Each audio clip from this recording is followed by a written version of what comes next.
நான் உள்ள கொதிப்ப சொல்றேங்க, உணர்வுகளை தானப்பா சொல்றீங்க. என்னப்பா என்ன அதிமுக வேஷ்டி கட்டின வேஷ்டிக்கு வேஷ்டியோட நாங்க அந்த எங்களுடைய இது எங்க சவ ஊர்வலம் போகணும்னு சொன்னாங்க. அவர் என்ன தவறு செய்தார் திமுக நீக்கிறதுக்கு? இன்னைக்கு இப்படி இருக்கா? சரி, இந்த எலெக்ஷன் முடியட்டும்பா, என்னன்னு பாத்துக்கிறோம். அன்னைய செஞ்சவங்க அண்ணங்கள் 2 பேரும் என்ன தப்பு பண்ணாங்க? அவங்க பாரியா கடைசி வரைக்கும் இந்த கட்சியில இருக்காங்க அப்படின்னு நினைப்பாங்களா, நினைக்க மாட்டாங்களா? உண்மையான அதிமுக தொண்டர்கள் நாங்கள். இதெல்லாம் எம்ஜிஆர் எங்களுக்கு ஊட்டி வளர்த்தது இது. அவர் என்ன தவறு செய்தார் திமுக நீக்கிறதுக்கு? சரி, இவர் எப்படி அதிமுக தோன்றலன்னா இவங்கெல்லாம் எப்படி எம்எல்ஏ ஆயிருக்க முடியும்? புரட்சித் தலைவர் கட்சி ஆரம்பிக்கலன்னா.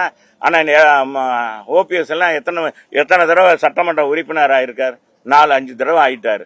எப்படி ஆயிருப்பார்? திமுக இருந்து ஆயிருக்க முடியுமா? அங்க இருக்க கவுன்சிலரா கூட ஆக்கியிருக்க மாட்டாங்க. அப்படிப்பட்டவங்களும் இன்னைக்கு ஆக்கியிருக்காங்க. அவங்க என்ன செய்யணும்? இன்னைக்கு இப்படி இருக்கா? சரி, இந்த எலெக்ஷன் முடியட்டும்பா, என்னன்னு பாத்துக்கிறோம். எங்களுடைய ஆதரவு அதிமுக ரெட்டலை அப்படின்னு சொன்னா தாங்க உண்மையான அதிமுக ஏற்றுக்கொள்வான். அன்னைய செஞ்சவங்க அண்ணங்கள் 2 பேரும் என்ன தப்பு பண்ணாங்க? அவங்க பாரியா கடைசி வரைக்கும் இந்த கட்சியில இருக்காங்க அப்படின்னு நினைப்பாங்களா, நினைக்க மாட்டாங்களா?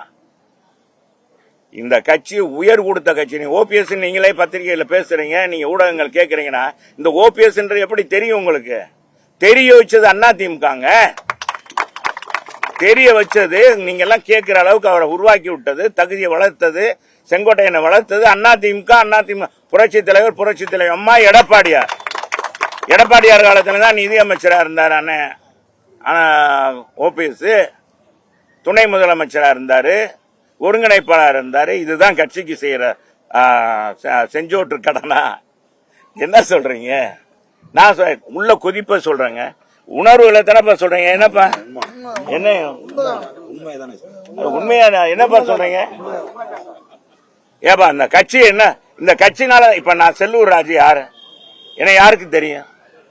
ஏன்னா என் ஊருக்கு இந்த என் மருமகன் இருக்காரு, என் மருமகனுக்கு ஒன்னா தெரியும். மருமகன் கல்யாணம் பண்ணது கூட நான் அந்த மாதிரி மாவட்ட செயலாளர் மகன் தான் கல்யாணம் பண்ணிடுவேன் அப்படிங்களா? பொதுவாக அந்த கட்சி தானே எனக்கும் அறிமுகப்படுத்துது. இந்த செல்லூர் ராஜுன்றவனை இன்னைக்கு நான் இந்த மாதிரி உங்க ஊடகத்துல பேசுற அளவுக்கு நான் வளர்ந்திருக்கேன், நான் பேசப்படுறேன், நீங்க எல்லாம் கேட்கறீங்க, இத்தனை பேர் மக்கள் உட்கார்றாங்க, இத்தனை திட்டங்களை கொடுக்கறேன் அப்படின்னா இந்த செல்லூர் ராஜு என்ன ஒச்சமா மகன்? அந்த அம்மா வியாபாரம் பார்த்து இதானதுப்பா, அது கொடுப்பா அப்படின்னா கொடுத்தீங்க. ரெட்டலை சின்னம் புரட்சி தலைவர் அறிமுகப்படுத்தினாங்க, உங்களோட கொண்டாந்து கொடுத்தாங்க. நீ 3 முறை ஜெயிக்க வச்சீங்க, அம்மா 2 முறை அமைச்சரா, நீ ஒழுங்கா ஒழுங்கா செய்யறடா, நீ செய் தொடரு அப்படின்னாங்க. அதுல விசுவாசமா இருக்கேன். இன்னைக்கு எனக்கு இந்த கட்சியில நான் எதுவும் எதிர்பார்க்கல. என்னை பொறுத்தளவுக்கு என் தலைவன் உருவாக்கின கட்சி இருக்கணும், நான் உயிர் உள்ள வரை. இதே ஓபிஎஸ் எல்லாரும் தான் சொன்னாங்க. நாங்க இறுதியில போகும்போது இந்த அதிமுக வேஷ்டி கட்டின வேஷ்டிக்கு வேஷ்டியோட நாங்க அந்த எங்களுடைய இது எங்க சவ ஊர்வலம் போகணும்னு சொன்னாங்க. இன்னைக்கு இப்படி சொல்லிட்டு இப்படி போய் பேசினாங்கன்னா இந்த கட்சிக்கு சவக்குழி ஆக்கணும்ன்றாங்க. அப்படின்போது நாங்களாம் எப்படி பொறுத்துக்கிட்டு இருக்கிறது? யார் தடுத்தாலும் சரி, என் தாயே தடுத்தாலும் ஆண்டவனே தடுத்தாலும் இந்த என்னுடைய இயக்கத்தை இழிவாக பேசுற யாராக இருந்தாலும் இந்த கட்சியில பதவி அனுபவித்து விட்டு பதவி சுகந்தம் கண்டு குடும்பத்தை வளர்த்து சொந்தங்களை வளர்த்து விட்டு இன்னைக்கு இந்த கட்சியை காட்டி கொடுத்துட்டு போற யாராக இருந்தாலும் சரிங்க, நான் அந்த நேரத்தில் சொல்றேன், வன்மையாக கண்டிக்கக்கூடியது அதிமுக தொண்டன் ஒவ்வொருவரும். கோடிக்கணக்கான 2 கோடி தொண்டர்கள் இருக்காங்க, அத்தனை பேர் உணர்வுகளும் பிரதிபலிப்பாவே நான் சொல்றேன்.